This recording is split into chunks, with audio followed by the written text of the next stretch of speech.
Yo, pressure, update, let's go.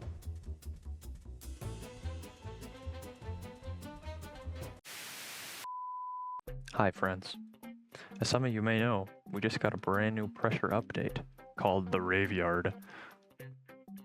Very spooky.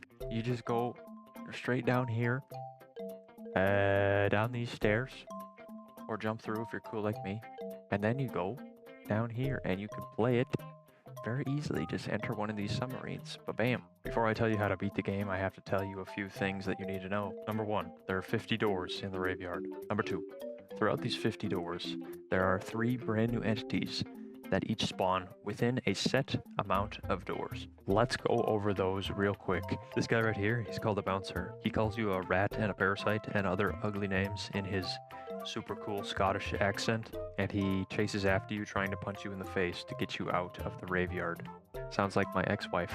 The bouncer chases you for the first 20 doors and comes back right after door 50 for a little while. The next entity is called a scalloped. It will crawl around inside of the water and try and attack you if you're in the water. This guy chases you from door 21 to door 34, and he's probably the deadliest enemy that you will face in the Raveyard. And the third entity is called a candle bearer. It's like those statues that you see in movies that move when you actually can't see the statues or when you turn around from them.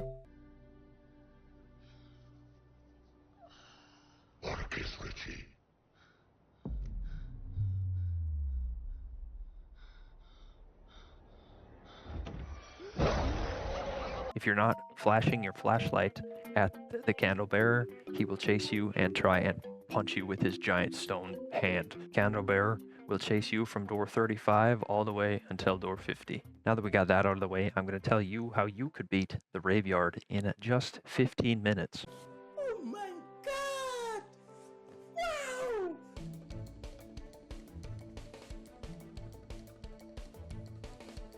All you gotta do for the first 20 doors is just run away from the bouncer. The easiest way to do this is to never stop moving unless he's coming straight at you.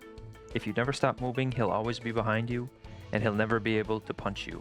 The only way he's able to punch you is if he's directly next to you. So if you just never stop moving in a straight line, no matter which direction that is, even if it's the wrong way, he will not hit you. If you feel yourself getting stuck inside of a corner, all you have to do is move slightly away from him when he starts to punch. His punching radius is not the biggest, so all you have to do is step aside while he takes his punch, and then you could start running away again. While you're running away, you're going to want to run towards the doors with this purple symbol. The correct door will be the door with this symbol on it that is lit up, and that is how it will be every time. And in the end, if you do get hit, he only does 35 damage, so you should be fine.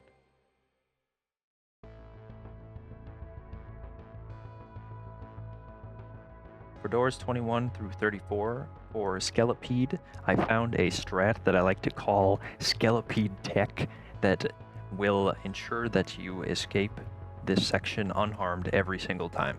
It's a very simple strat. As soon as you open the first door, door 21, and you see the scalloped spawn, I want you to step onto both of these platforms while you are running straight towards the door. It does not matter where the first scalloped spawns. It just matters that you walk on top of these stone walkways. This will confuse scalloped once you step onto these walkways, and it will get a bit discombobulated until you finally go back into the water around where the door is. But by this time, he will be so far behind that he will never be able to catch up because you are slightly faster than him. So as long as you just continue walking through the door, walking in a straight line, you will always make it to the next door, and the scalloped behind you will never despawn as long as you are within eyesight of the scalloped. Be sure though to not let it out of your eyesight or not let it get too far away, because then another one will spawn and the one behind you will despawn. Also, when you get to door 30, he will probably start to try and fly, because they start to do that when you get later in the doors. This is where you want to make sure you have a lot of distance between you and scalloped. But that is how you survive every time. You just go on the 2 stone walkways in the beginning and make sure to never let scalloped out of your eyesight, and you should survive this part freely and within 2 minutes you'll be out. Another thing, make sure to enter the door again with the purple symbol on it that is lit up. That is how you know that it is the correct door. Also, if you do somehow manage to get hit, Scalloped won't attack you if you're on top of one of those stone walkways. So if you're ever scared that Scalloped's getting a bit too close to you, walk on top of one of those walkways and wait until Scalloped decides to despawn, and then you should be good to go into the next room. And Scalloped only does 30 damage, so it's not that big of a deal if you get hit.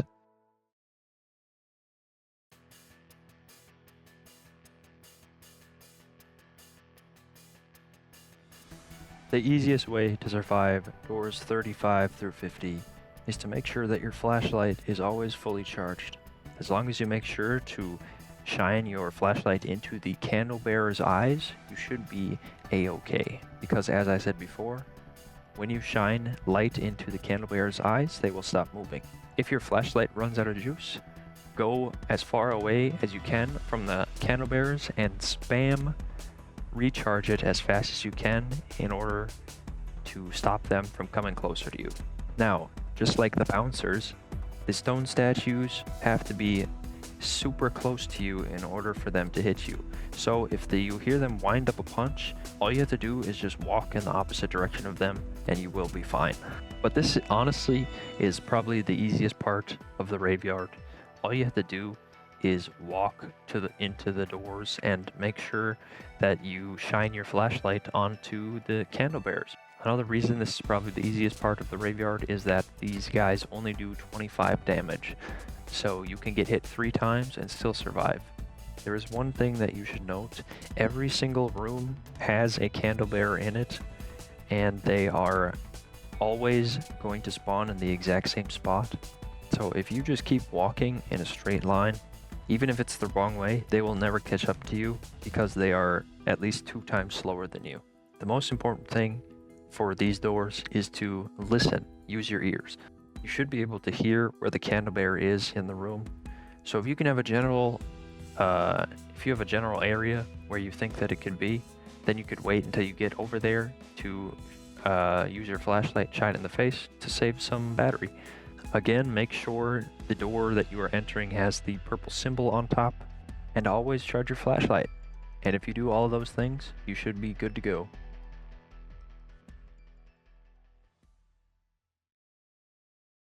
Now all you have to do is run past 2 more bouncers to the final door, get into the tower and pull the lever. And congratulations. Super easy like that, you have just beaten the Raveyard. Congratulations. I know this isn't the usual thing that I do, but I really enjoy pressure. I've been enjoying pressure for a while now, and I thought I would let you guys know how the best way to beat the Raveyard is. I'll be releasing a speedrun later today, most likely, of me beating it in hopefully under 10 minutes is my goal. And yeah, we're almost at 10k subs. I would really appreciate it if you guys subscribe to the channel if you're new. And yeah, much more world records to come. Anyways, hope you all beat the Raveyard. If you have any questions, be sure to ask. I will try and answer as many as I can, and see you all next time. Good luck in your endeavors. Goodbye.